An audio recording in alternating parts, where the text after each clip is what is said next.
Ok. Buenos días, ¿me oyen?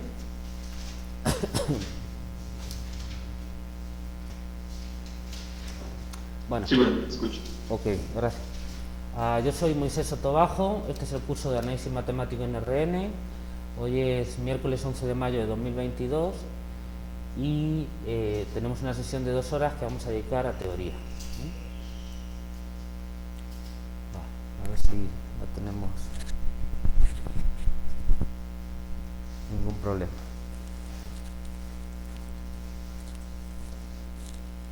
A ver si luego no tengo ningún problema. El otro día subí el vídeo de la clase anterior y me avisa YouTube que estoy violando derechos de autor. Y miro qué pasa y me ponen un fragmento de 10 segundos donde estoy yo así quieto, esperando a que ustedes copien, y se oye puro ruido. Y no sé, y ya miro y resulta que era una persona, no sé, pero tenía letras en árabe. Y digo, pero ¿y esto qué está pasando, no? Y no sé, yo creo que ya pensando hace unos días en un grupo de Facebook, pues alguien me etiquetó porque estaba vendiendo un coche o no sé qué, y pues ahí te etiquetan indiscriminadamente, y yo le reporté a Facebook, porque no me gusta que me estén poniendo ahí. Si quieres vender un coche, pon un cartel y véndelo, pero ¿yo qué? ¿no? Y entonces lo reporté y yo creo que se chinó conmigo y se puso...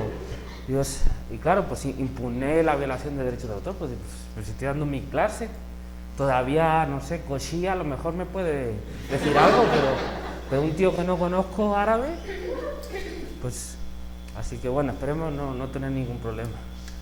Yo primero pensé en lo de la manzana, pero dije, hijo, por suerte eso no fue. Entonces vamos a ver si todo va bien y no acabo en la cárcel. Bueno, vale, vamos a regresar a la topología de los espacios euclídeos Rn. Bien.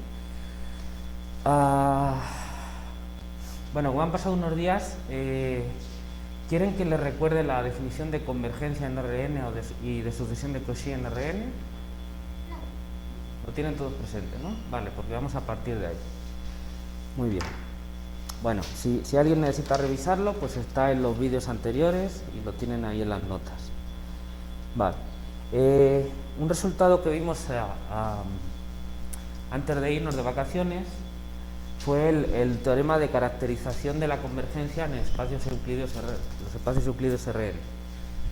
Entonces, ese resultado lo que nos decía es que para que una sucesión de n-uplas converja a otra n-upla, es necesario y suficiente que se dé la convergencia componente a componente, ¿vale? Es decir, que para que yo tenga una sucesión de...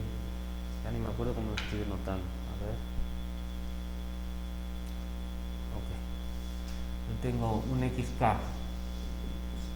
n-upla, xk1, esta xkn. Para que esto converja cuando k tiene infinito a una n-upla x0, x01 hasta x0n, converge en Rn, pues eso ocurre si solo si se tiene que xki converge a x0i cuando k tiene infinito, y esto tiene que pasar para todo i desde 1 hasta e, ¿vale? Esta es la convergencia de los espacios Rn. Esto es una convergencia en los números reales, estos son escalares. Y esto se llama, cuando pides que todas converjan al mismo tiempo, pues es convergencia componente a componente, ¿no? Así lo llamamos. Entonces, pues el teorema de caracterización nos decía esto. Yo me imagino que eso les suene y lo hayan utilizado en los cursos de cálculo, por ejemplo. ¿Sí les suena haberlo visto? Sí. Ok, vale. Bueno, creo que esto es lo último que hicimos, ¿no? Ya lo demostramos este teorema. Vale. Bueno, pues vamos a partir de ahí. Este teorema lo vamos a utilizar ahora para lo que sigue, ¿no? Pero bueno, y en general cuando uno establece la convergencia, Pues no siempre, pero normalmente ese resultado es el que utiliza porque te facilita mucho la vida, porque pues, de pasar de trabajar en RN a trabajar en R nada más, con un índice ahí.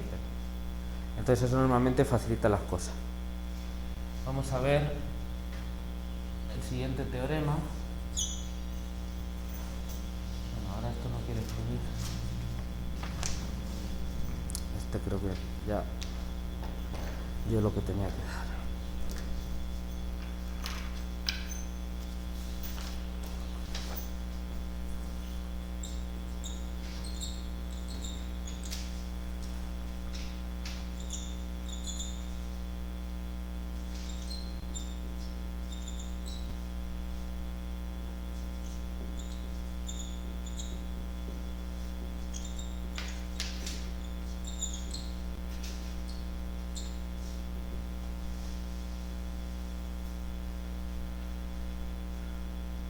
Sí, pero no sé si ponerlo en mayúsculas o no, porque como viene, es un adjetivo, pero como viene de un nombre. Bueno.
¿Se ve bien el pizarro? ¿O quieren que cambie de color? Bueno, voy. ¿Perdón? Sí.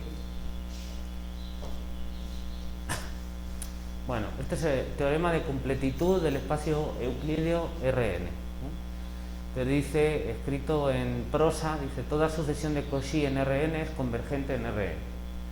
Aterrizado un poco más, lo que dice es lo siguiente, es decir, dada una sucesión X en Rn, con un término genérico X sub K, K en los naturales, todos vectores de Rn, así que esto es un subconjunto de Rn, que sea de Cauchy en Rn, entonces existe, como todo resultado de completitud, es un teorema de existencia, ¿no? Como ya hemos comentado.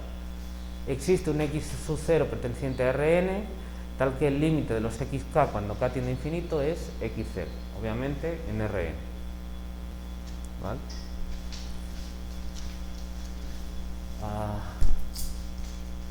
¿Les molesta el reflejo de la luz? Pues se me olvidó bajar los sectores, pero no sé si eso sea problema. ¿No?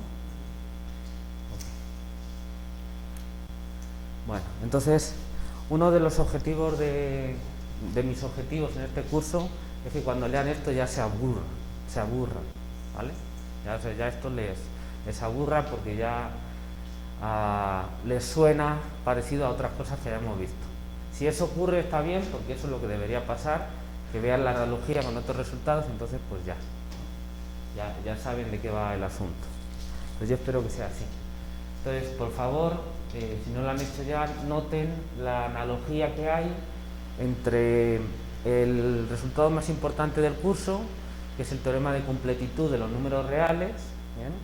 que básicamente si ustedes quitan la potencia n, pues es el mismo resultado, lo pueden comparar. Y entonces pues es que estamos haciendo lo mismo, solo que tenemos otro conjunto, antes teníamos los números reales, ahora tenemos Rn, de hecho tenemos otro espacio, porque los reales pues tenemos nuestra estructura algebraica de campo y nuestra estructura topológica dada por la distancia usual de los números reales. Y aquí tenemos el espacio euclídeo Rn, donde tenemos nuestra estructura algebraica de espacio vectorial y la estructura topológica dada por la distancia euclídea. El segundo, obviamente, es generalización del primero. Bueno, pero ahora estamos trabajando con el neuplas. Pero si uno escribe todo en términos de la distancia entre dos puntos, sean esos puntos números o sean esos puntos en neuplas, pues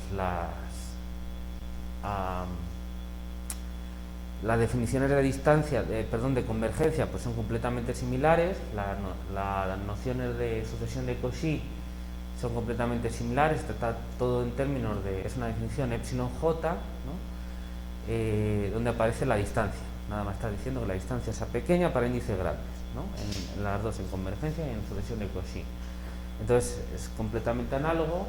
Y el resultado de completitud, el lema auxiliar, que es que toda sucesión convergente de Cauchy obviamente se tiene, y el resultado pues es una demostración de una línea, porque es usar la desigualdad triangular y la idea adecuada, y el recíproco pues es la completitud, toda sucesión de Cauchy es convergente. Entonces es exactamente lo mismo, solo que en otro contexto, y con otras operaciones, con otra métrica, pero la idea es completamente la misma. ¿Sí están claros en eso? Bueno, y de hecho en general, pues cuando uno define espacios métricos, pues es exactamente lo mismo, ¿no? Esto es el paradigma de la situación en general, en espacios métricos. Ya hemos hablado de la importancia de la completitud. ¿Qué otra cosa iba a decir? Bueno, luego si me acuerdo lo digo. Entonces, sí. Obviamente, si recuerdan, para el resultado de completitud era la parte más importante de la construcción de los números reales, porque uno replicaba todo lo que tenían los racionales, pero además, y eso era la novedad, o la principal novedad de los reales con respecto a los racionales, que era la completitud y las implicaciones que eso tiene. Bueno, y si recuerdan, pues hubo que trabajar bastante para obtener eso, porque ya partiendo de los racionales que sufren de incompletitud, llegar a los reales, pues la construcción abstracta que uno tiene que hacer para que eso funcione, pues es bastante laborioso y son ideas sutiles. ¿Bien? Entonces hubo que trabajar bastante para hacer la completitud de los números reales. Bueno, pues una vez que tienes eso, pues le puedes empezar a sacar provecho. Y normalmente los espacios que uno tiene en análisis, de alguna manera, uno los puede relacionar con los números reales, de alguna manera, o con los números complejos, pero que vienen a ser los reales en cuanto a propiedades. Entonces, cuando uno establece la completitud en esos espacios, en esas situaciones más abstractas, como por ejemplo es el caso aquí de Rn, pues uno trata de aprovechar la potencia de las propiedades que tenemos en los números reales que ya hemos obtenido para sacar los resultados, ¿no? Le sacas provecho. Entonces, este es el paradigma de esa situación. Entonces, lo que vamos a hacer es obtener la completitud en los espacios euclídeos Rn a partir del resultado de completitud en los números reales. Me imagino que eso no le sorprenderá a nadie. Y la herramienta fundamental para hacer eso es cómo se liga la convergencia en Rn con la convergencia en sus componentes. Pero eso precisamente el teorema de caracterización de la convergencia en Rn que vimos el último día y que acabo de recordar.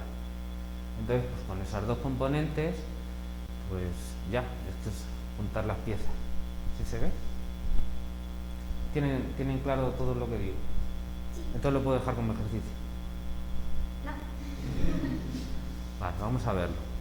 Pero ya están ahí todas las ideas. Nada más hay que armarlas, no hay más ideas. Ok. ¿Este resultado les suena? ¿El teorema de completitud en Rn? ¿Así sí lo han visto? Pues suena el de completitud en R, pero nada más. En RN, el profesor de cálculo en varias variables no lo comentó. O ese día tenían gripa y no fueron. Bueno, es posible que se comentara, es posible que no, todo depende de cuánto caso decidiera cuánto peso darle en el curso, ¿no? Porque pues, tiene que hacer muchas cosas, todas las derivadas parciales, la diferencial, las integrales, y eso es mucho trabajo. ¿Bien? Entonces ocupa tiempo. Pues todo depende de cuánto tiempo.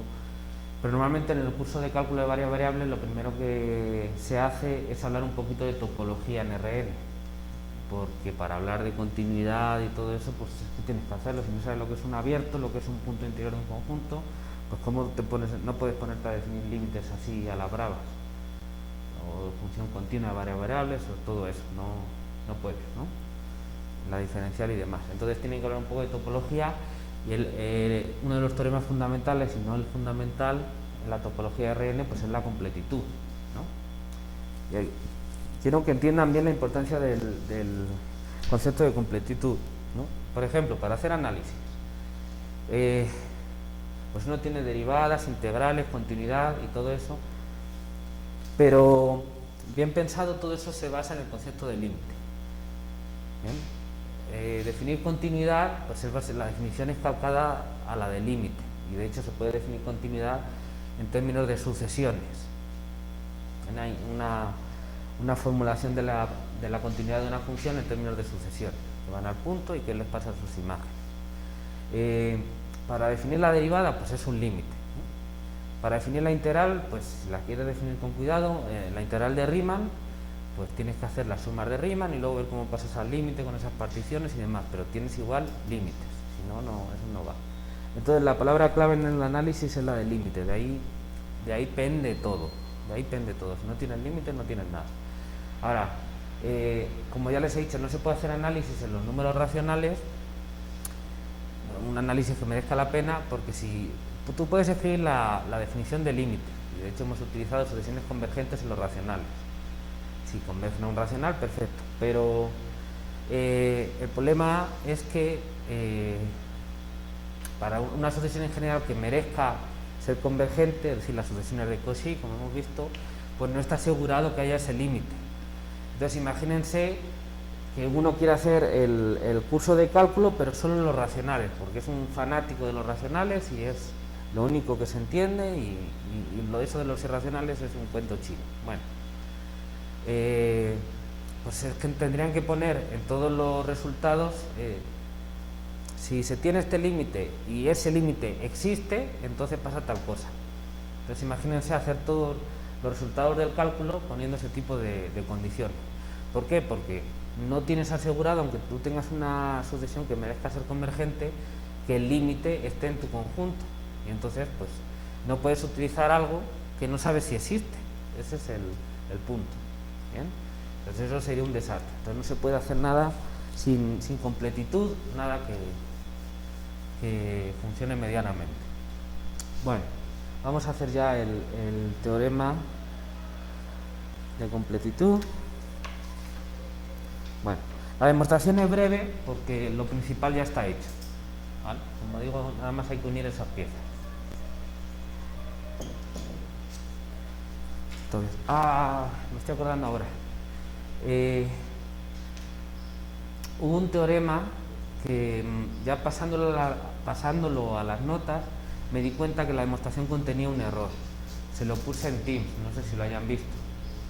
Entonces, les pido por favor que lo vean en las notas, cómo se corrige. No tiene fácil arreglo, pero en su momento la explicación que yo les di estaba mal. Se puede corregir fácilmente, pero tal y como yo lo di estaba mal, no me di cuenta. Les pido una disculpa. Entonces, les pido por favor que sus notas lo corrijan, no sea que luego las vayan a utilizar para alguna otra cosa y ese error se expanda. Y eso pues no me gustaría nada. Entonces, por favor, dedíquenle 10 minutos, lo han hecho, ¿vale? Sí, corríjanlo para que no tengan algo que está mal, es incorrecto. Bueno, vamos a poner primero las componentes de esta sucesión de vectores. Entonces, lo que suponemos es que tenemos esta sucesión de neuplas y que es de Cauchy en R. Entonces, necesitamos referirnos a las componentes de estos vectores. Entonces pues vamos a escribir aquí la notación para poder usarlo.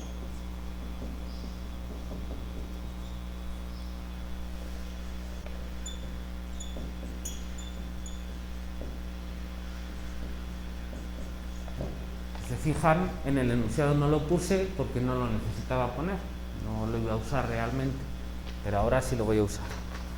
Entonces introduzco la notación. Bueno, como vamos a trabajar componente a componente, pues vamos a fijar el índice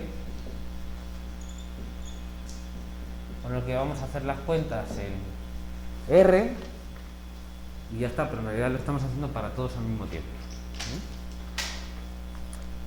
Bueno, lo primero que vamos a hacer es comprobar que esta sucesión de componentes iésimas es una sucesión de números reales, ¿no? Estoy agarrando las componentes iésimas de todos los vectores de la sucesión.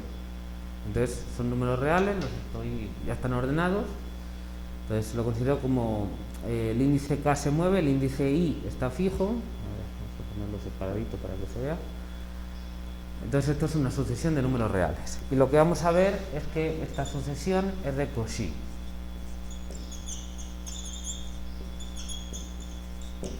En los números reales, ¿de acuerdo? Bueno, pues vamos a hacer eso. Entonces fijamos un épsilon, tomamos un épsilon positivo, obviamente épsilon es real, ¿vale? Todo eso que de la notación y demás ya dijimos que era en esa sección y ya terminamos con ello. Entonces este épsilon es un número real positivo. Entonces, bueno, ¿qué tengo que hacer? Utilizar mi hipótesis, que es que la sucesión de neuplas es de Cauchy en Rn, ¿vale? No puedo hacer otra cosa, esa es la única hipótesis que tengo.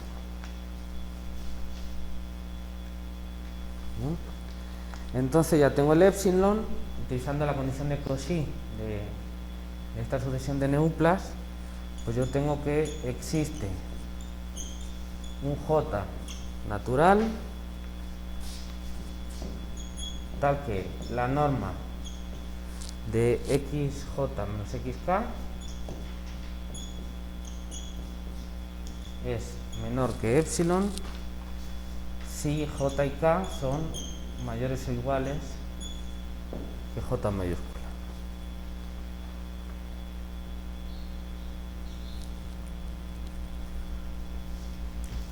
¿Ok?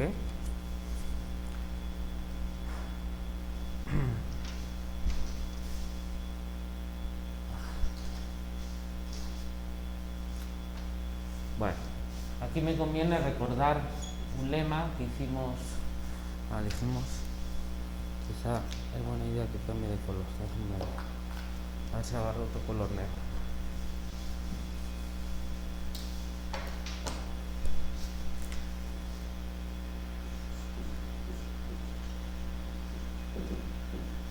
Un lema que ya vimos, solo voy a recordarlo, ¿vale?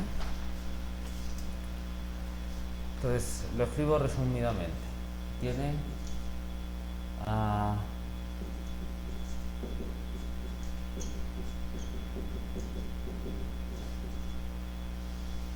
yo tengo que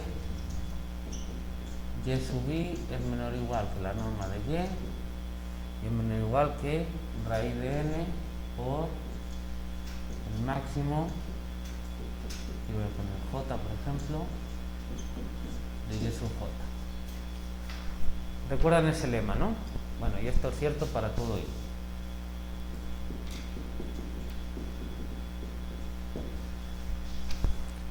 De hecho, como eso es cierto para todo i, aquí puedo poner también el máximo. Entonces tengo la equivalencia entre la norma euclídea y esta expresión con el máximo. Pero bueno, eso vamos a utilizarlo ahora.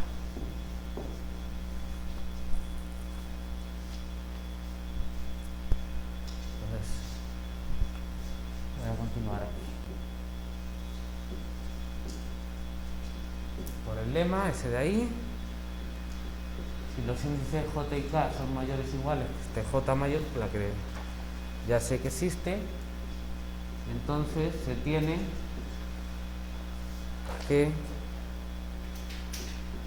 xji menos xki es menor o igual que la norma de xj menos xk, y esto ya hemos dicho que es menor que epsilon.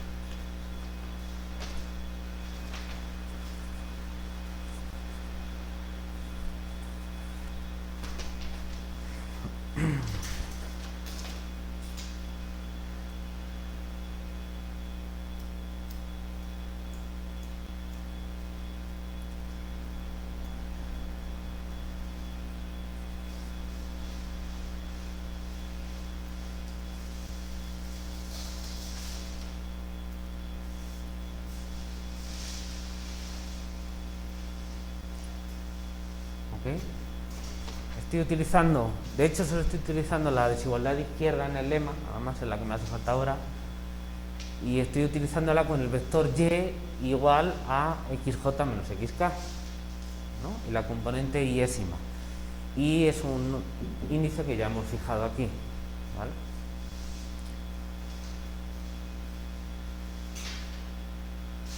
Bueno, entonces fíjense, yo fijé un epsilon positivo y encontré un j tal que si j y k son mayores o iguales que j mayúscula, entonces la distancia en R de estos dos números, xji y xki, esta es la distancia en R, es más pequeña que epsilon. Pues ya está. Esa es la, estoy verificando la definición de sucesión de Cauchy en R, ¿vale? Entonces, pues nada más lo digo. A ver dónde está.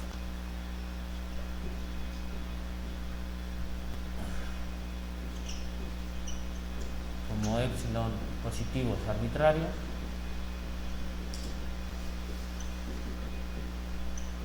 se tiene que la sucesión K y aunque los naturales es de Cauchy en R.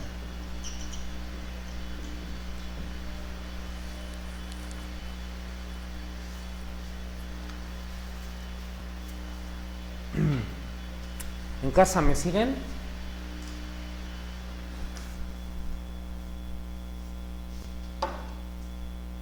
Sí, profe. ¿Alguna pregunta?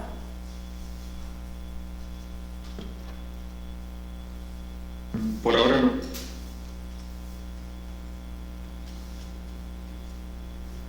Ok. Bueno, pues ya hemos hecho casi todo el trabajo. Ahora invocamos el teorema de completitud en R.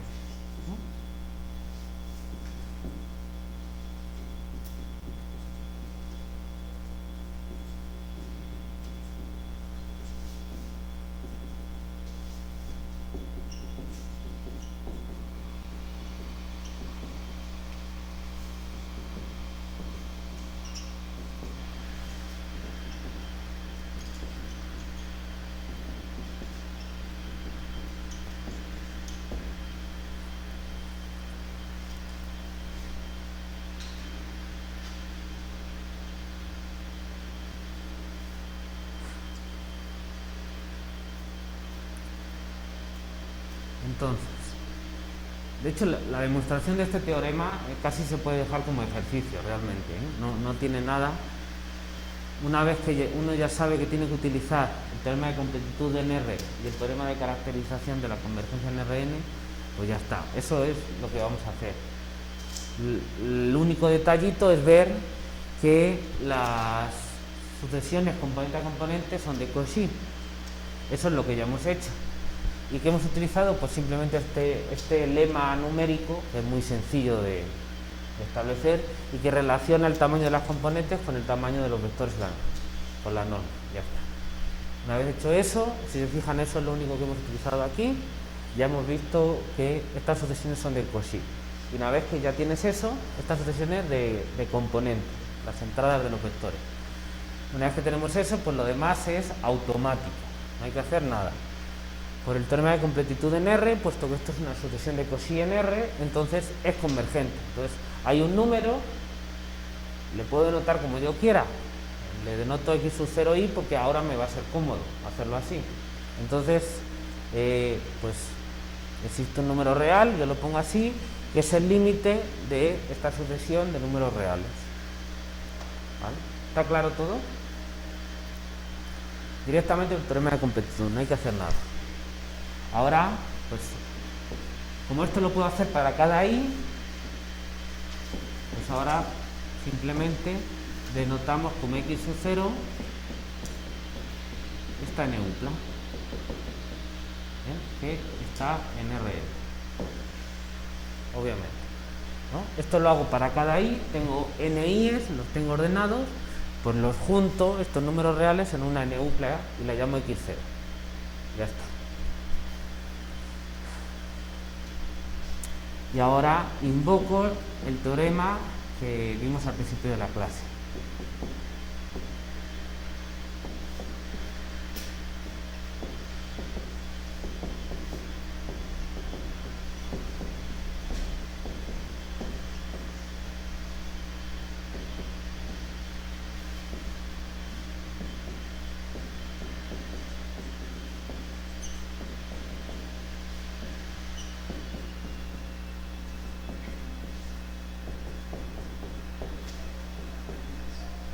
Y ya está.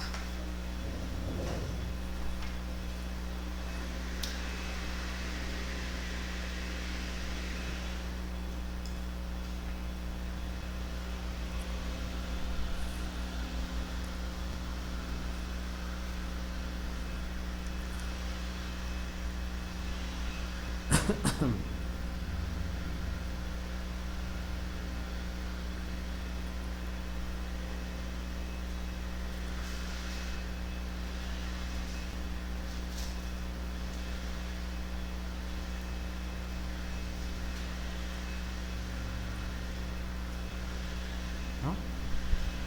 ¿Cuál es el último paso? Bueno, pues el teorema de caracterización me dice que yo tengo esto siempre y cuando tenga esto. Como esto es lo que tengo para todo i, y el vector lo monté así, pues tengo esto. Es directo, directísimo. ¿Vale? ¿Hay alguna pregunta? Bueno, entonces, como hemos dicho, esto es un teorema de existencia, como todo resultado de completitud. Entonces, lo que me dice es que si yo tengo una sucesión de Cauchy, entonces existe el límite. De alguna manera me está dando, me lo está construyendo. Bueno, construyendo entre comillas porque no dice cómo, ¿no? Pero bueno, ¿de dónde sale ese límite? Bueno, si tenemos, vamos a dibujarlo en R2, ¿no? Si tenemos una sucesión de puntitos en el espacio euclídeo que se van acercando, ¿bien? Entonces, de alguna manera, este lema me está diciendo que si las componentes de estos puntos, o sea, si estos vectores están cerca en la distancia de R2, la distancia euclídea de R2 del plano, entonces sus componentes también se van acercando. Eso es lo que me está diciendo el lema. Estas distancias no pueden ser más grandes que estas distancias de aquí. Estas medidas en R2 y esta como la proyección en R, de la componente 1ésima, digamos, aquí. No pueden ser mayores. Entonces, si estos puntos se van acercando, entonces estas proyecciones también se van acercando.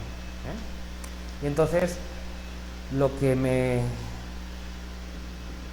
lo mismo para las otras, ¿no? Exactamente lo mismo. Todas estas entonces se van acercando. Ahora, utilizamos el teorema de completitud en R, que lo que me decía es que si estas se van acercando, yo puedo encontrar aquí un punto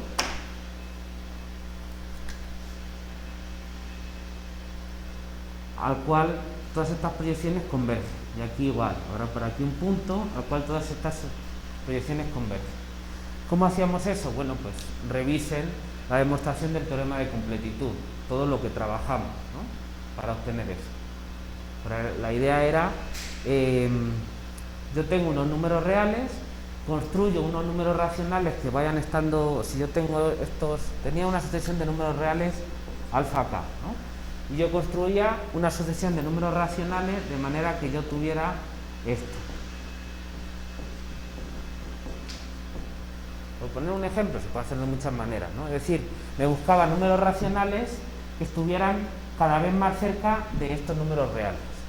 Aquí los alfa k son estos de aquí, ¿vale? O estos de aquí, según uno donde lo está haciendo. Y entonces al final, pues eso me permite ver que a donde vayan los alfa k van también los a sub k, ¿no? ¿Y por qué los quería yo racionales? Bueno, pues porque como definí un número real como sucesiones de Cauchy de racionales. Entonces consideraba todos estos a sub k y veía que fueran una sucesión de Cauchy. ¿Bien? Para lo cual utilizaba que los alfa k también eran de Cauchy. Ahí había complicaciones técnicas porque pues estos son reales, estos son racionales. Aquí tengo que poner la phi y pasar, pero es una cuestión técnica, pero la idea está clara, de que los alfa k son sucesión de Cauchy en R, de ahí obtener que los a sub k son de Cauchy en los racionales. De manera que esta fuese una de Cauchy en los racionales y esto es a lo que yo le llamaba alfa o alfa 0, y ese es el límite. Y entonces así lo obtenía. Entonces todo eso era muy laborioso, muy lateoso, ahí es donde estaba el verdadero trabajo de la completitud. Bueno, eso ya lo hicimos, eso es la esencia de los números reales, pero eso ahora ya lo puedo utilizar, es una herramienta que tengo. Entonces, pues aquí encuentro un límite, aquí encuentro un límite, con esto de aquí, pues ahora proyecto, entonces lo que obtengo es el puntito aquí, ¿vale?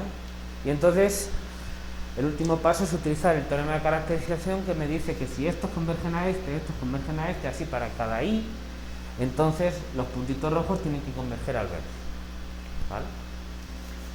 ¿Y cómo hacíamos eso? Pues utilizando básicamente este lema numérico de aquí, que me dice que el tamaño de los vectores está relacionado con el tamaño de sus componentes. A partir de aquí salía todo. ¿Sí se ve? ¿Vale? No es solo entender el resultado, es también entender las ideas que subyacen a este resultado. ¿Por qué? Pues porque este resultado es infinitamente más viejo que todos nosotros aquí juntos. Entonces, ¿cuál es la novedad de esto? Ninguna. ¿Cuál es el chiste de estudiar esto? Pues no solo utilizar las herramientas que ya están desarrolladas, sino que ustedes sean capaces de desarrollar las herramientas nuevas que les hagan falta según a lo que se enfrente. Ese es el punto. Y eso solo se puede hacer si uno entiende de verdad las ideas. Si nada más entienden el resultado y lo aplican, lo único que van a poder hacer es aplicar resultados viejos, que con eso se hacen muchas cosas. Miren hasta dónde hemos llegado. Pero los problemas nuevos, con las herramientas viejas, es posible que no se puedan resolver. Entonces habrá que inventar cosas nuevas. ¿Quiénes lo van a inventar? Pues ustedes, porque cuando yo me muera, pues ya no voy a estar aquí. Tendrán que ser los jóvenes. ¿Sí se ve por dónde voy? Entonces, si no entienden cómo se han hecho las cosas, difícilmente van a poder hacer cosas nuevas. No digo que no, pero lo más lógico es partir de esa base.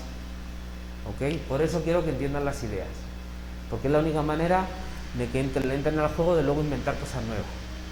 Y créanme, el mundo que viene ahora van a venir muchas cosas nuevas y se van a inventar muchas cosas nuevas y o las van a tener que hacer ustedes o por lo menos van a tener que ser capaces de adaptarse. Si no, están fritos. ¿Vale? Porque utilizan nada más lo viejo, les van a ganar las computadoras. Segurísimo. O lo van a hacer más rápido que ustedes y además no piden de comer. Y ustedes sí. ¿Vale? Entonces tendrán que poner cosas que las computadoras no puedan hacer. Y eso básicamente es pensar. ¿Vale? Bueno, entonces quiero que entiendan bien las ideas. ¿En casa nos oyen? ¿O me oyen?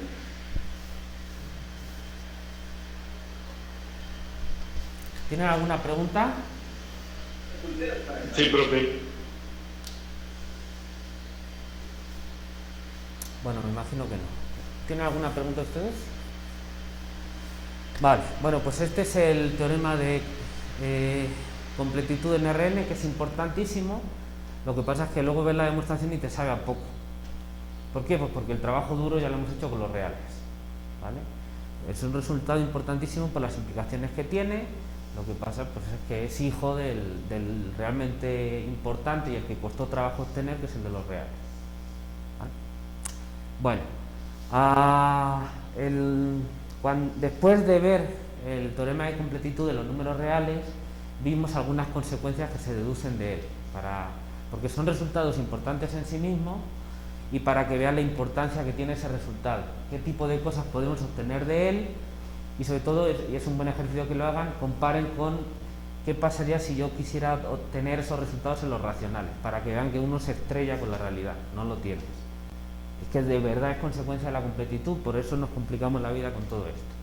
Bueno, les quiero presentar aquí ahora algunos resultados en Rn que son consecuencia del teorema de completitud, que tienen también importancia en sí mismos y que luego permiten obtener resultados. O sea, no solo es decir, mira qué cosa más bonita sale con la completitud, sino que son resultados que de verdad son útiles luego en la teoría.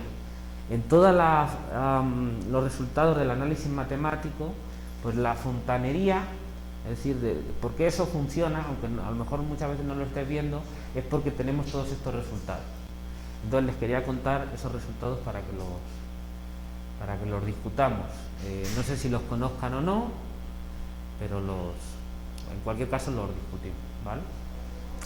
Entonces, a ver, uno de los primeros resultados que veíamos, no sé si era el primero, no me acuerdo, después de la completitud de los números reales, era el teorema de los intervalos encajados. Bueno, aquí vamos a tener algo similar. Lo que pasa es que ahora la geometría de Rn es muchísimo más rica, porque tienes más espacio, tienes varias dimensiones para ver, entonces puedes dibujar más cosas. Entonces, pues en R, cualquier conjunto que pongas que no sea un intervalo, digamos rodeando a un punto que tenga sustancia, pues ya es un poco exótico, porque vas a empezar a poner pedacitos de aquí y de allá, pues eso no es una forma, en principio no parece tan canónico, ¿bien? Entonces en R básicamente tienen los intervalos. En Rn tienes ya mucha más riqueza, porque puedes considerar bolas, puedes considerar cubos o paralelepípedos o muchas otras cosas que son, digamos, son bastante más formas más canónicas de rodear un punto. No hay ninguno que sea preferido. Te da riqueza el tener esa geometría, esas dimensiones, ¿bien? Entonces, el resultado análogo del teorema de los intervalos encajados se puede formular de muchas maneras. ¿Cuál es la buena? Pues ninguna, todas son buenas. Depende para qué lo quieras hacer, depende con qué generalidad lo quieras ver, ¿bien? Bueno, para no complicarme yo mucho la vida, lo voy a hacer con paralelepípedos, ¿vale? Con prismas en Rn. ¿Por qué? Porque ahí se ve muy claro la relación con el teorema NR de los intervalos encajados. Porque ¿qué es un paralelepípedo? Pues un producto cartesiano de intervalos. Pongo un intervalo aquí, otro en la otra dimensión, otro en la otra, proyecto todo y me sale un prisma, ¿vale? Un paralelepípedo. Eso con una bola no lo puedo hacer, porque no es un producto cartesiano de cosas en R, ¿vale? Pero vamos, que esos resultados se tienen igual. De hecho, la esencia de la demostración que uno da del teorema de los intervalos encajados en R, uno la puede reproducir para los conjuntos que uno quiera en Rn. La idea de la demostración es similar, ¿bien? Entonces lo puedes hacer con bolas, con cubos, con lo que quieras, con cosas más raras, con conjuntos compactos, controlando el diámetro. Se puede hacer de muchas maneras y esos resultados son útiles. Bueno, yo aquí no me voy a complicar porque solo les quiero dar la probadita. En algunas de las referencias que yo les he puesto, pues se pueden ver distintas formulaciones del teorema de los de los intervalos encajados es en R. Aquí lo llamamos el teorema de encaje de Cantor. Entonces lo llaman así, teorema de encaje de Cantor. También nosotros lo vamos a llamar teorema de los paralelepípedos encajados, para que se vea la analogía. Pero si no tienes paralelepípedos, pues no lo puedes llamar así, obviamente, ¿no? Bueno, entonces, y son resultados útiles. Pueden ver generalizaciones en distintos libros de la bibliografía. Si tienen interés me preguntan y podemos mirar dónde viene. Yo lo estuve mirando y había distintas versiones. Pero lo importante es las ideas que hay detrás. No, son teoremas distintos, pero según se mire, porque en el fondo las ideas que hay son las mismas. Y es lo que quiero que entiendan. Si en algún momento en algún momento de su carrera les interesa utilizar un teorema de este tipo y lo que tienen son pirámides o tetraedros, pues a lo mejor no está escrito en ningún libro, pero no importa. Si ustedes saben cuáles son las ideas que están funcionando, lo van a poder hacer el teorema que necesiten, demostrarlo o ver que es cierto y lo pueden aplicar, y entonces aplicarlo y ya está, ahí muere la cosa, ¿vale? Pero si lo entienden. Si no, pues a lo mejor si buscan tener pirámides así, con un gorrito encima y una bombilla, porque el conjunto que tengan sea así, pues seguro que no está escrito en ningún libro, pero no importa. La idea va a ser la misma. ¿Sí se ve? Ok. Bueno, pues entonces vamos a hacerlo con paralelepípedos porque lo vamos a obtener fácilmente del resultado en R. ¿Bien?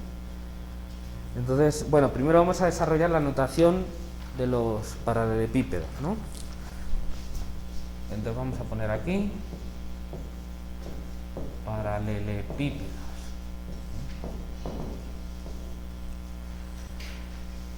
Bueno, esto es notación. Entonces, dados un vector A con componentes A sub I y un vector B con componentes B sub I de Rn, denotamos, pues estas cosas de aquí van a ser los paralelepípedos en Rn.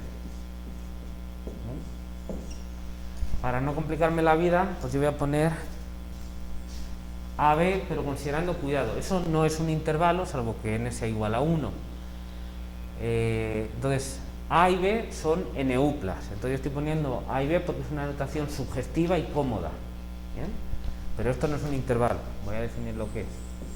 Es el producto cartesiano y desde 1 hasta n del intervalo cerrado. Esto ya sí es un intervalo porque los A sub i y B sub i son números reales. Entonces es el producto cartesiano de estos intervalos, ¿no? O sea, si quieren, pues A sub 1 B sub 1 por A sub 2 B sub 2 hasta A sub n B sub b, ¿no? Si quieren, para que quede claro, es el conjunto de X con componentes X sub i de Rn tales que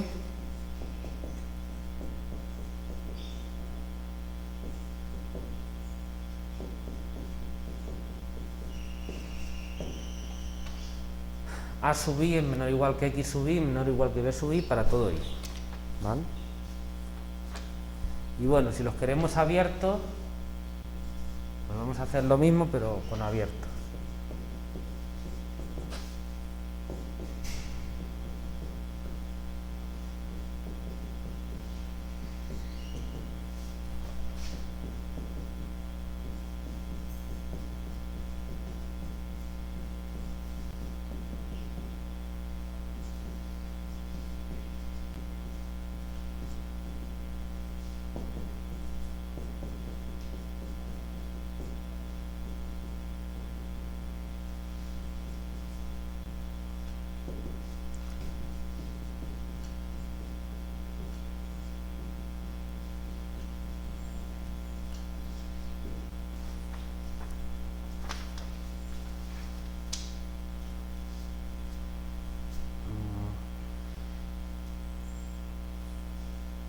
¿Puedo borrar aquí?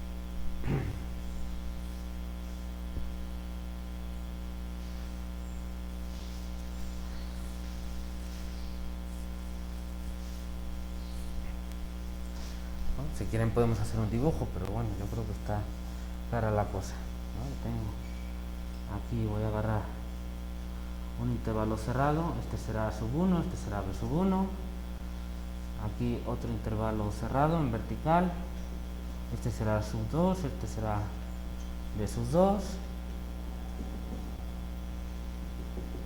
aquí proyecto,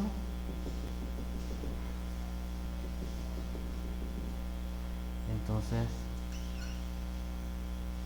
el conjunto AB es en este caso un cuadrado, ¿vale? Si lo agarro cerrado con los bordes, si lo agarro abierto sin los bordes, ¿vale? Entonces en R2 me salen, bueno, cuadrados, rectángulos, ¿no? En R2 me salen rectángulos, en R3 me salen prismas y en Rn paralelepípedos en R. ¿Vale? ¿Ok?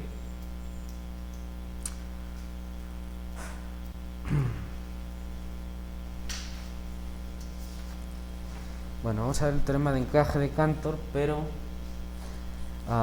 conviene antes hacer un lema. Entonces, para luego que sea más fácil, lo vamos a poner ya. Obviamente tiene que ver con los paralelepípedos, así que no es mal lugar hacerlo aquí.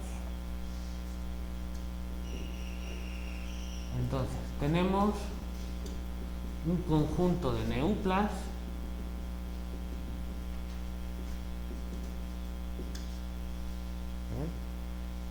de hecho, dos conjuntos de neuplas indexados por una cierta familia, por un cierto conjunto de índices lambda. ¿Vale?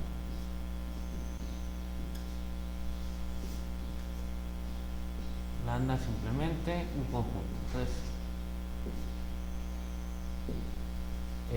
a ver, esto está en R. Vamos a ponerlo para que quede claro qué son estas cosas.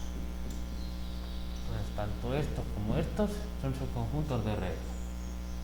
Así, lambda es un conjunto de índices, ¿vale? Si yo tengo una familia, pues puede ser finita, numerable o lo que sea. O sea, es una familia de neuplas. Y ahora denotamos el correspondiente paralelepípedo el correspondiente al índice lambda, el lambda mayúscula, pues el formado por A sub lambda, B sub lambda. ¿Bien? Para todo lambda en lambda mayúscula. Entonces, pues eso es una familia de paralelepípedos, ¿vale? Todos los Q sub lambda. ¿Vale? ¿Sí se ve?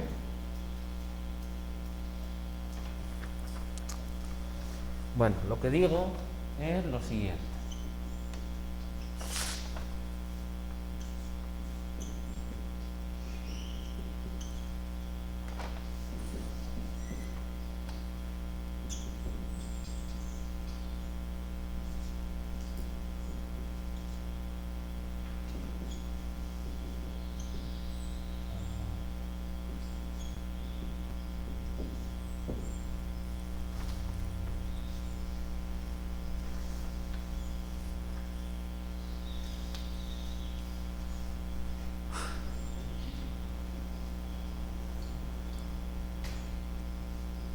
A ver, hasta podemos hacer un dibujo. Entonces yo tengo algo de este tipo.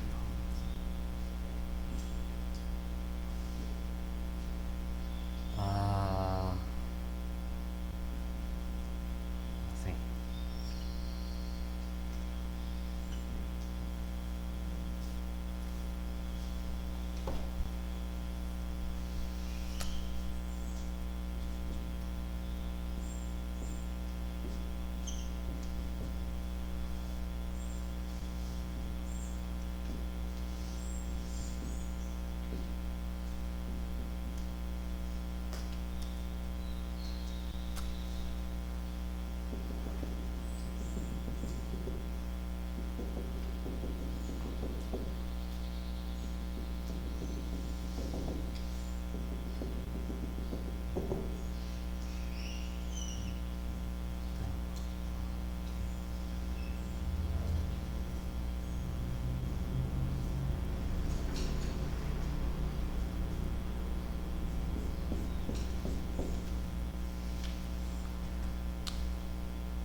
Vamos a ver. Más o menos. Entonces, yo tengo una familia de paralelepípedos. Aquí estoy dibujando en R2 una familia de solo dos paralelepípedos, ¿vale? Pero la idea es para un conjunto de cardinal cualquiera. Funciona exactamente igual. Entonces, pues el primer paralelepípedo lo estoy poniendo en rojo, entonces yo tengo un A1 y un B1 que son n upla, que son dos uplas, ¿no? Son pares. Entonces, pues yo tengo aquí el A11 y aquí el A12, la primera componente de A1 y la segunda componente de A1. Y tengo un B11 y un B12, que son primera y segunda componente de B1, ¿ok? ¿No? Para que quede claro, ¿no?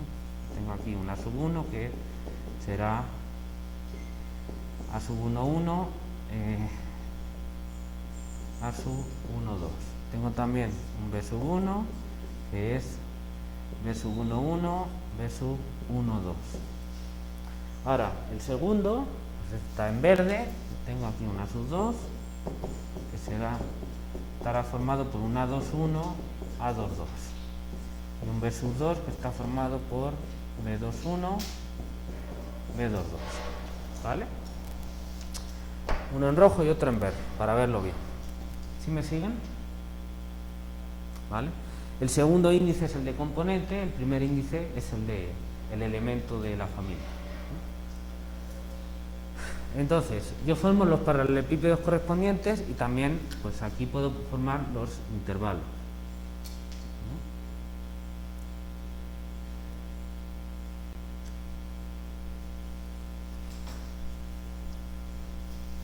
Y aquí pues igual, formo los intervalos.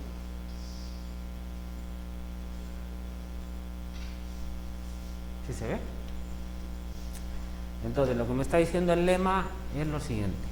Yo puedo considerar el cubo, en este caso un rectángulo, el rectángulo Q1 en rojo y el rectángulo Q2 en verde y preguntarme por la intersección, ¿no? La intersección pues es ahí otro rectangulito. Esta parte de aquí está rayada de los dos colores.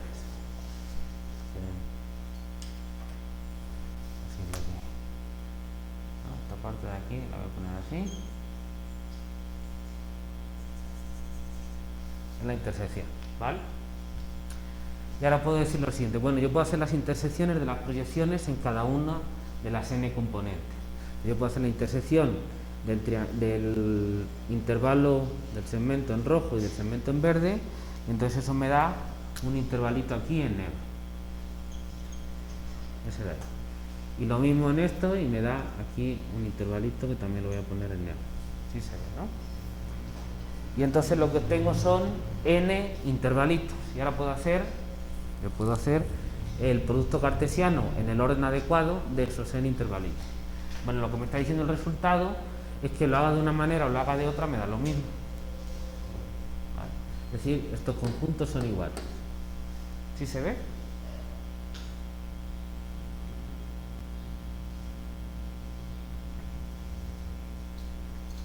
¿Vale? ¿Hay alguna pregunta sobre esto? Es sencillito, ¿eh? Y analíticamente es más sencillo todavía. Bueno, ejercicio para ustedes. Demostrar el lema. Bien. Y también plantearse lo siguiente. Quiero que lo piensen y lo discutan. Que es, en una situación similar, ¿qué ocurre con la unión? Yo estoy aquí hablando de la intersección, ¿vale? Quiero que piensen qué pasa con la unión, ¿vale? Pero bueno, eso queda como ejercicio. ¿Puedo borrar aquí el medio?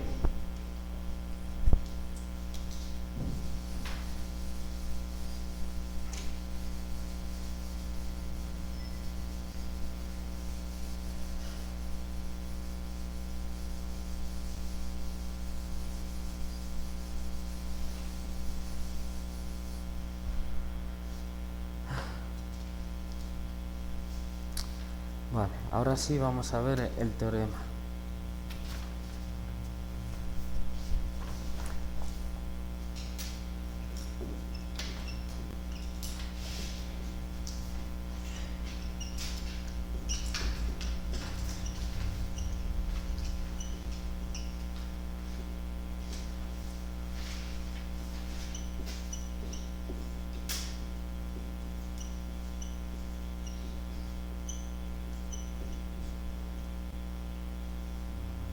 Aquí falta encajar.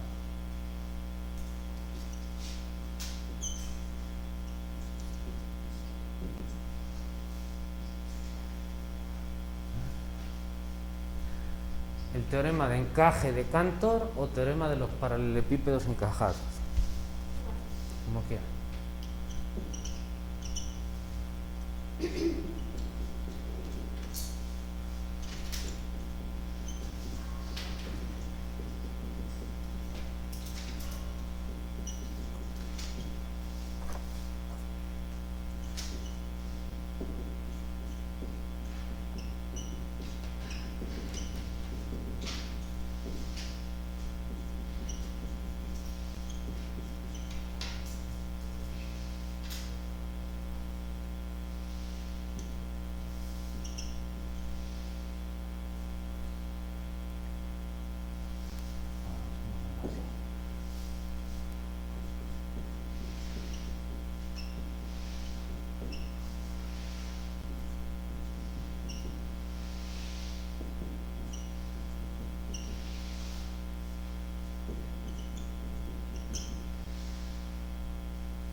K es el paralelepípedo A sub K, B sub K, el paralelepípedo de R, ¿no?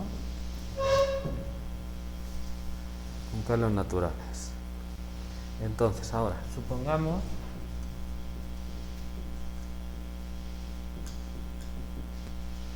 que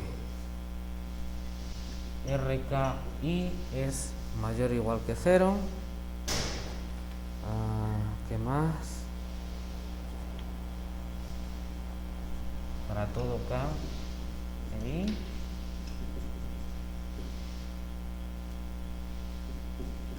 Vamos a ponerlo así. Y suponemos, ¿qué más? Que el límite de los R sub K cuando K tiende a infinito es 0 y que los paralelepípedos son una familia encajada. ¿Qué quiere decir esto de aquí?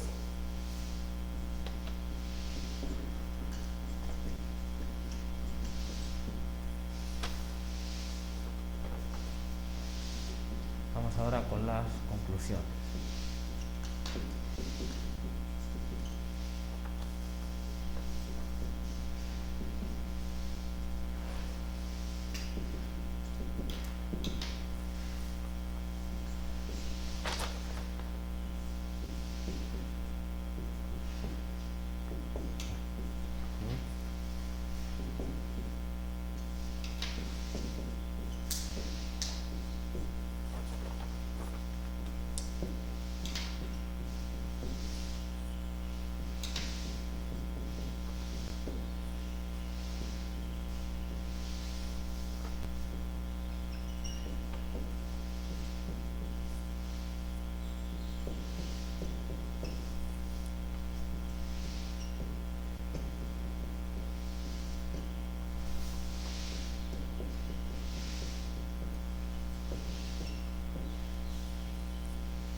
¿Puedo borrar aquí?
Se podría hacer como en la parte de los que tenemos en corchetes como cerrados, para la unión se podría hacer cerrado por un lado y la unión por el otro, como solamente para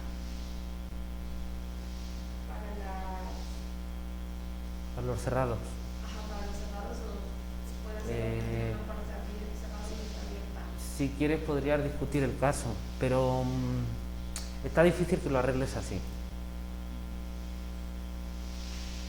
O sea, el problema no es tanto ahí, sino te pones varios ejemplos, vas a ver que rápidamente hay problema con la unión, no funciona igual. Porque ya con los intervalos, pues sí, a ver, la intersección de dos intervalos es un intervalo, pero la unión, pues, obviamente no. Agarras los separados y ya. Entonces tiene que ver más con eso. Tiene que ver más con eso.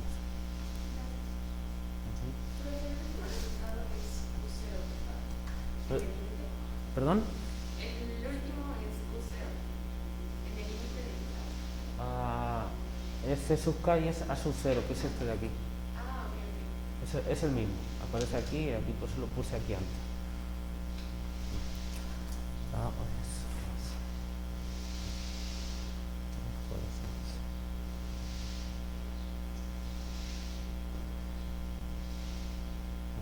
¿Tú eres Adi?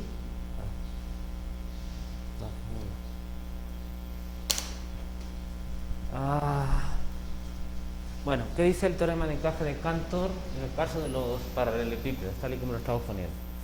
Bueno, primero tenemos que tener una sucesión de paralelepípedos, ¿vale? Aquí agarré, esto es una cuestión conjuntista, da igual el cardinal de lambda, ahí no participa en nada, todos por separado, no hay problema con eso.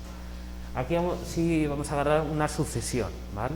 Una sucesión, entonces agarramos dos sucesiones de neuplas, porque van a ser por los lados, los extremos izquierdos y derechos, vienen codificados ahí, y entonces ya defino estas longitudes de los intervalos, ¿no?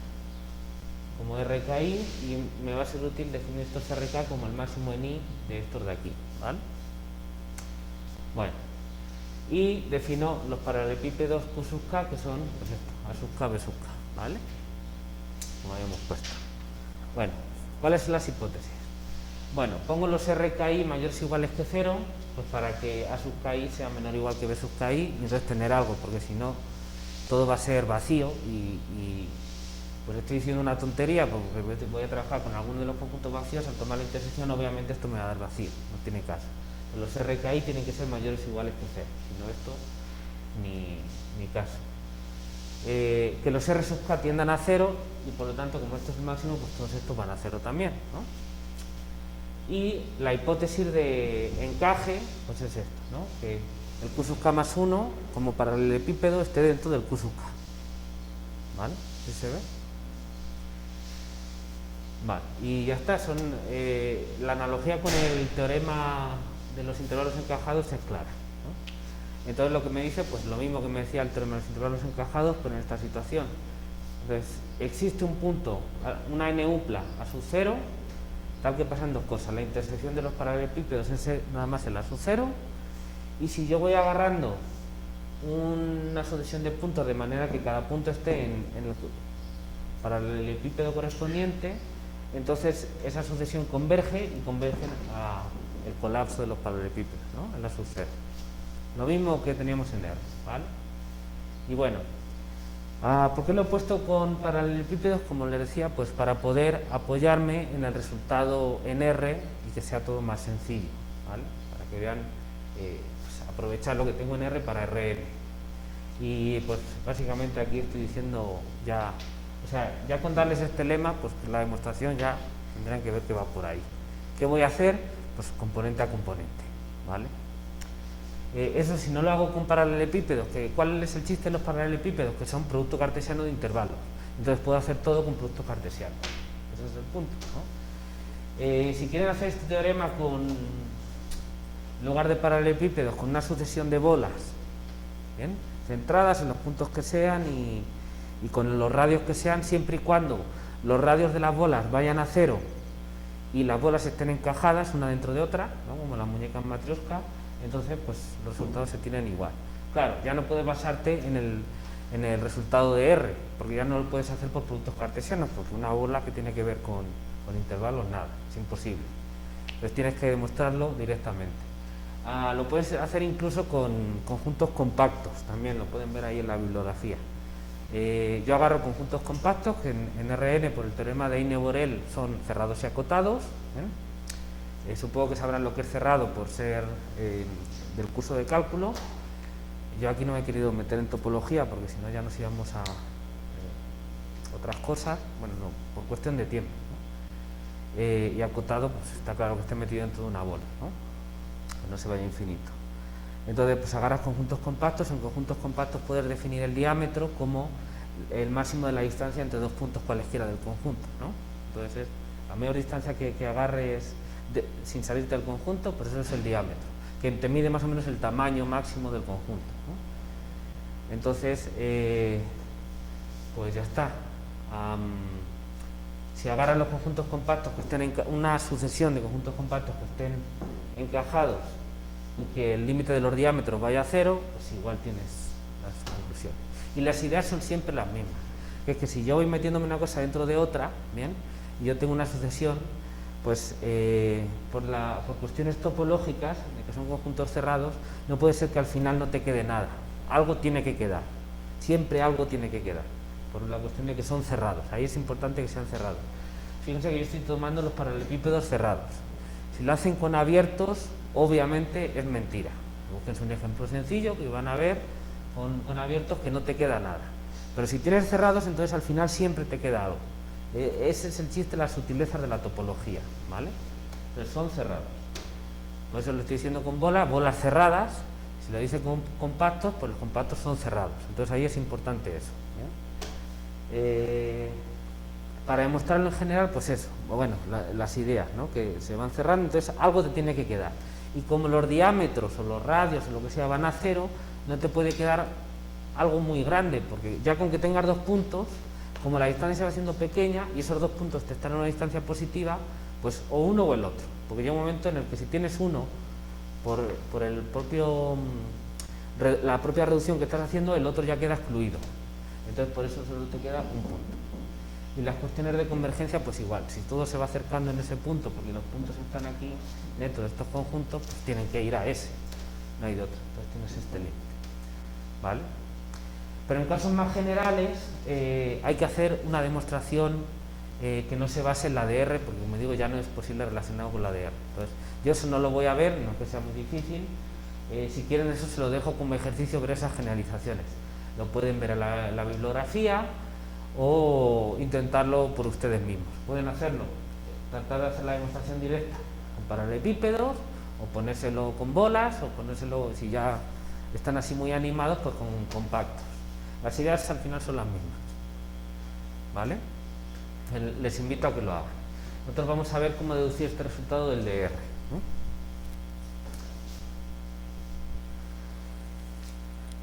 Bueno, pues vamos allá.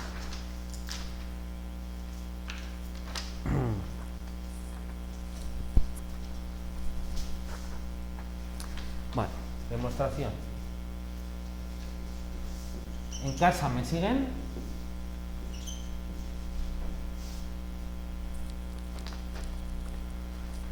¿Chicos?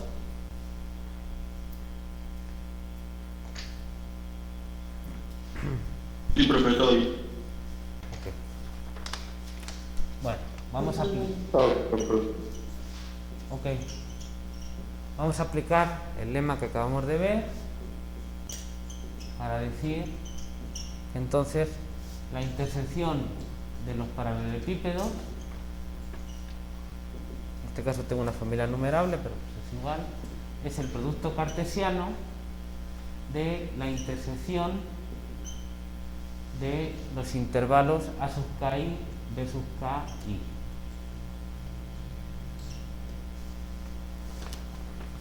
¿Vale? Estoy aplicando directamente el lema. Entonces lo hago componente a componente. Y ahora, para cada una de las componentes, me voy a fijar que esto es un producto cartesiano. Para cada una de esas componentes lo que tengo aquí es una intersección de intervalos cerrados. Entonces voy a tratar de aplicarle el teorema de los intervalos encajados. ¿Bien? Entonces voy a verificar las hipótesis. Primero, como Q sub k más 1 está contenido en Q sub k, pues entonces es obvio que se tiene que A sub k más 1 y B sub k más 1 y está contenido en A sub ki, B sub k, i. ¿Bien? Para todo k perteneciente a lo natural. ¿Vale? Además,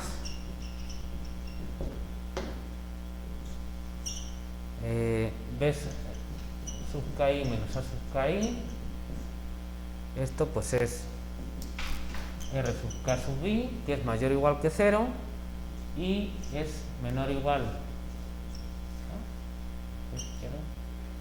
Es obvio, pero bueno, menor o igual que R sub k, que tiende a 0 cuando k tiende a infinito.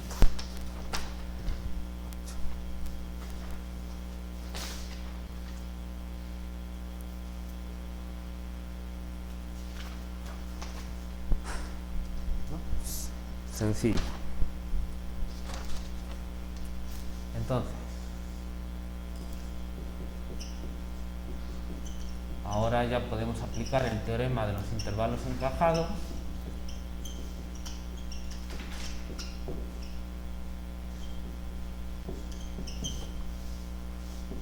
para decir que existe un número, voy a ponerlo porque me conviene así, A sub 0i, un número real, tal que la intersección de esos intervalos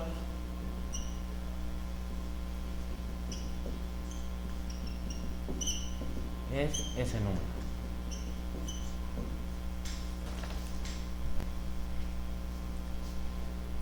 Profe, ¿qué límite es el de la primera intersección? De 1 hasta infinito. No sé, un poco raro. ¿El siguiente igual? Sí.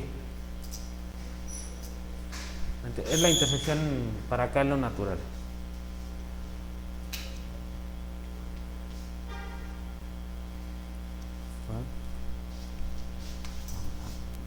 Aquí esto.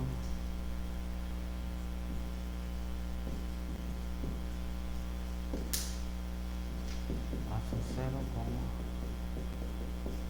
la reunión de elementos que están alrededor.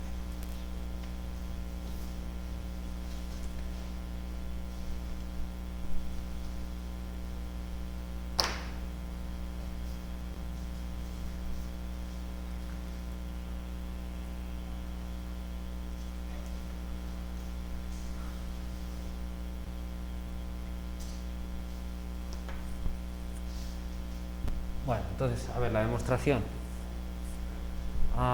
Aplicamos el lema, este de aquí, y entonces obtenemos que la intersección en K, para K en los naturales, de los Q sub K, es el producto cartesiano para I desde 1 hasta N, de la intersección para K en los naturales del intervalo A sub KI, B sub KI, ¿no? Además aplicamos el lema.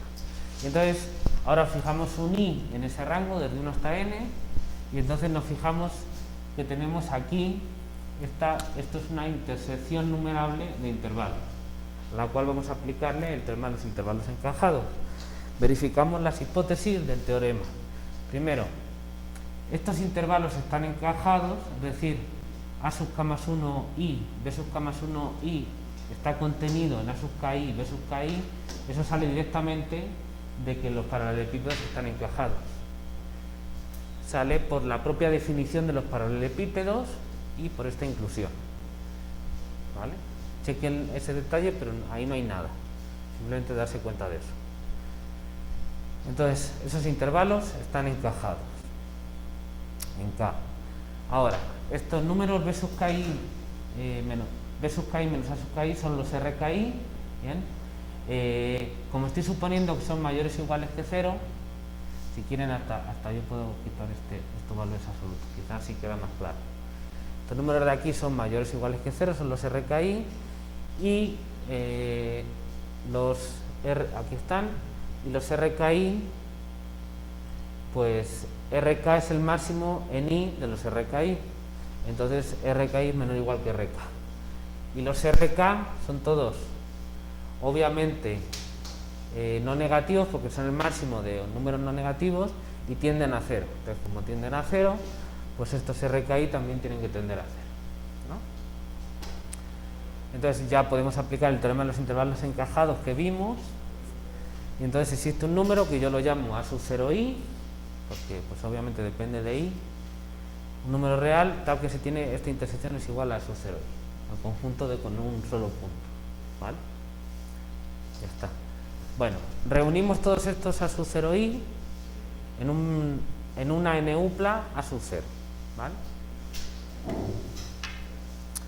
Bueno, entonces pues ya prácticamente hemos terminado.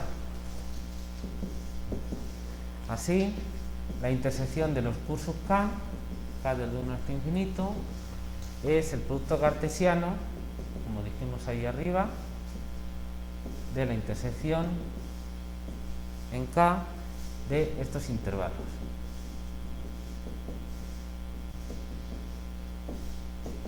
Pero ya hemos visto que la intersección de esos intervalos son un conjunto formado por un solo número, que es A sub 0i. Y el producto cartesiano de un conjunto formado por un solo número, pues es el A sub 0. No hay más. ¿Sí se ve? ¿En casa lo ven?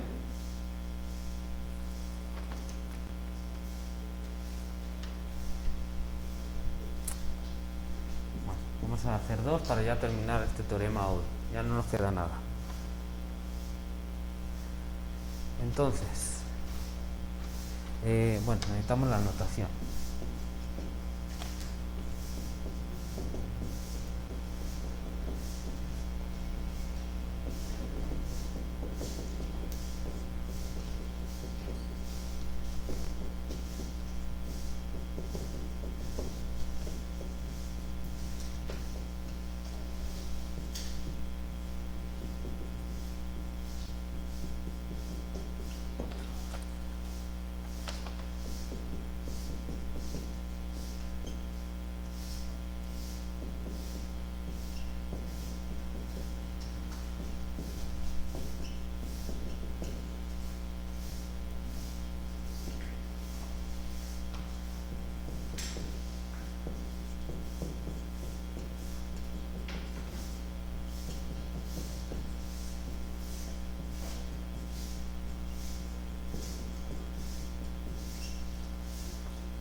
Bueno, entonces ahora tengo una colección de puntos de neupla C sub k con coordenadas C sub ki, de manera que cada C sub k está en Q sub k, para el paralelepípedo correspondiente. Entonces, si nos fijamos en un cierto i, entre 1 y n, pues la correspondiente componente C sub ki está en el intervalo A sub ki, B sub ki, ¿no? Porque, pues esto, es decir, esto para todo i, es lo mismo. Bueno, y entonces ya apliqué aquí el teorema de los intervalos encajados. En esa aplicación misma yo tengo también esta conclusión, si revisan el teorema, ¿no? Que es que en esta situación entonces los C sub ki convergen a la intersección de todos estos intervalos, que es el A sub 0i, ¿vale? Pues, mismo teorema. Pero entonces ya tengo que para cada i estos van a este, y entonces estos C sub ki, ¿dónde estoy? Estos C sub ki son las componentes de C sub k, y estos A sub 0i son las componentes de A sub 0, ¿vale? Pues por el teorema de la caracterización de la convergencia,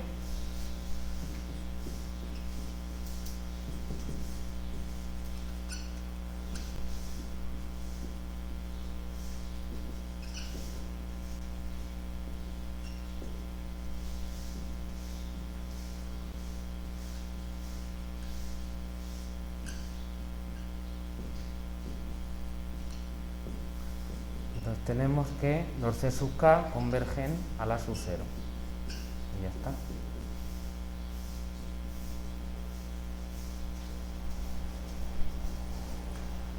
Fácil.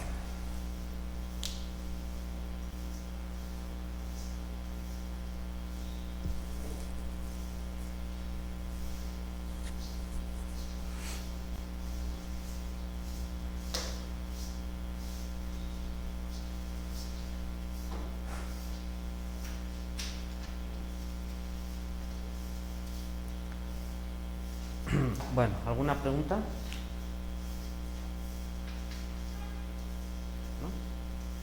Bueno, pues como les digo, ya no lo escribo, ya terminamos la clase, pero bueno, les invito a que miren la demostración del teorema de los intervalos encajados y traten de ver cómo se podría hacer una demostración directa de este teorema con paralelepípedos o con bolas cerradas o con lo que quieran. Traten de simular las ideas, es un ejercicio muy interesante, ¿vale? Traten de pensarlo y si no les sale, pueden mirar algún libro de la bibliografía donde venga este teorema y pueden de ahí a lo mejor agarrar la idea, ya cierran el libro y tratan otra vez de escribirlo. Es un ejercicio muy bueno para ustedes, ¿vale? Bueno, pues nos vemos mañana y continuamos.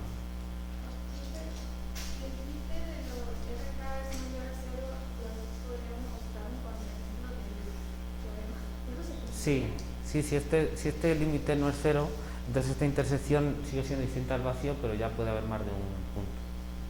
Claro. Sí, agárrate. Pues una cosa así, ¿no? Puedes agarrar cuadrados y luego los vas agarrando así, pero van concentrándose, y de un cuadrado así que pones fijo, que no pase, que siempre vayan, ¿no?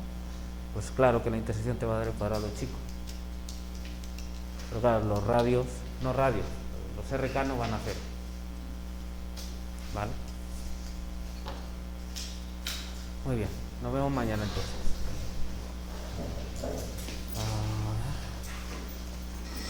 Ok, ¿en casa hay alguna pregunta?